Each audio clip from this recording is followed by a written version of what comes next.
హైదరాబాద్ కుకట్పల్లి వివేకానంద నగర్లో విషాదం చోటు చేసుకుంది. అంకుర్ ఆసుపత్రిలో వైద్యుల నిర్లక్ష్యంతో తన 5ఏళ్ల కూతురు వర్షిని మృతి చెందిందని తండ్రి ఆరోపిస్తున్నారు.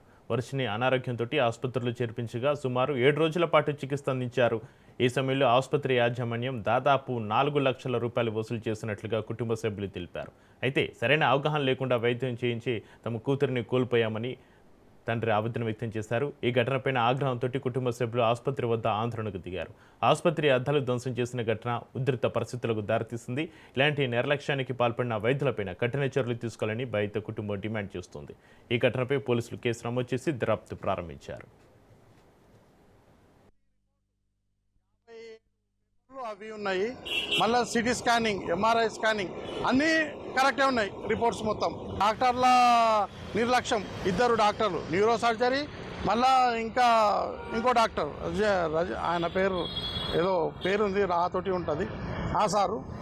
వాళ్ళిద్దరిని నిర్లక్ష్యం. నేను హాస్పిటల్లో ఇద్దరిని కుకుడుపల్లిలో ఉన్న అంకుర హాస్పిటల్ ఇద్దరిని డాక్టర్లని తిట్టినా అంటే మీ సీనియారిటీ ఎంత ఉంది, మీరు పిల్లలకు ఎట్లా ట్రీట్మెంట్ చేసినారు, వెంటిలేటర్ మీద పెట్టిన తర్వాత బేబీ మళ్ళీ శ్వాస తీసుకున్నప్పుడు మాతోటి కాదు అంటే నేను ఇంకా వేరే హాస్పిటల్ పోతుంటే కదా అని కూడా చెప్పిన తర్వాత తక్కువ అవుతుంది రోజు పొద్దున వెళ్ళి బిల్లు అడగాలి అని రోజు అడిగిపించిండ్రు.